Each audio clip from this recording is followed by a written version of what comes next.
হচ্ছে আপনি মন্তব্য আকারে যেগুলো বলেছেন এগুলোর সাথে তো আসলে আমরা সবাই একমত, যেগুলো অ্যাড্রেস করলাম। দ্বিতীয়ত হচ্ছে যে এই যে সরকারি কর্মকর্তারা কথা বলতে চান না মাইকে ক্যামেরাতে, এটার একটা বড় জায়গা হচ্ছে দুর্নীতির সাথে সংশ্লিষ্ট। কারণ যখনই কোনো কর্মকর্তা মাইকে কথা বলবেন তখন বাকিরা জানবে যে আসলে কে ভালো কে খারাপ, কে কত টাকা নিচ্ছে, এখানে পাইপ কাজ করতেছে না কেন, পোকা আসলো থেকে, ক্লোরিনের টাকা কয় টাকা দিয়ে কয় টাকার মাল এলসি করা হয়েছে, এগুলো সব খোলস বের হয়ে আসবে। থার্ড হচ্ছে যে আপনার যেটা বলেছি যে বাংলাদেশের প্রত্যেকটা সরকারি প্রতিষ্ঠানই হচ্ছে তেলাপোকা কৃমি কেঁচোতে আক্রান্ত হয়ে গেছে। এরা সবাই হচ্ছে ব্রাজিলের টিমের মতো শর্ট পাসে খেলে, শুধু আর অন্যজনকে দোষ চাপায়া দেয়। তো সেজন্য আমরা বোধ করছি যে প্রত্যেকটা প্রতিষ্ঠানকে ওভারহলিং করা দরকার এবং জনমুখী করা দরকার।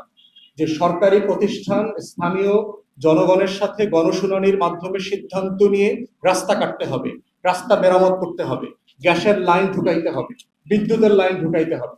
আমার মনে চাইলো আমি রাতের আধারে 3টার সময় গিয়ে দেখবেন বিভিন্ন এলাকাতে কাজ করে দিচ্ছে, সকালবেলা ফজরের ওয়াক্তে দেখি বিদ্যুতের লাইন লাগাইতেছে। এখন কেন লাইন লাগাইতেছে? ওই যে চোরাই লাইন লাগাইতেছে। ওই সময় দেখবেন যে গ্যাসের লাইন কাটতেছে, পাইপ কাটতেছে। তখন কেন পাইপ কাটতেছে? কারণ এরা হচ্ছে অন্ধকারে চাতক পাখির মতো চলে, জ্যোৎস্নার আলোতে চলে। এরা এরা ইলেকট্রিসিটির আলোতে চলতে অভ্যস্ত না।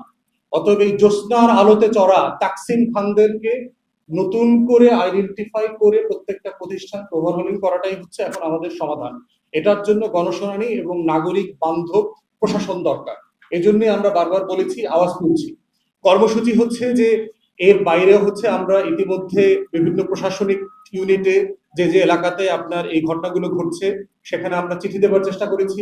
আমরা ইতিমধ্যে ভাবছি যে আপনার এমডির সাথে আমরা ডেলিগেশন আকারে মিট করব, এই দাবিগুলো তুলে ধরবো। স্থানীয় জনগণ যে যে ইউনিটে যে যে রিজিয়নে ঝামেলাগুলো হচ্ছে, স্থানীয় যে ওয়াসার অফিস আছে সেখানে আমরা স্মারকলিপি দেব। ইতিমধ্যে এগুলো আমাদের সিদ্ধান্ত হয়ে গেছে এবং আপনারা এই অল্প কয়েকদিনের মধ্যে সেগুলো জানতে পারবেন ইনশাআল্লাহ। ধন্যবাদ।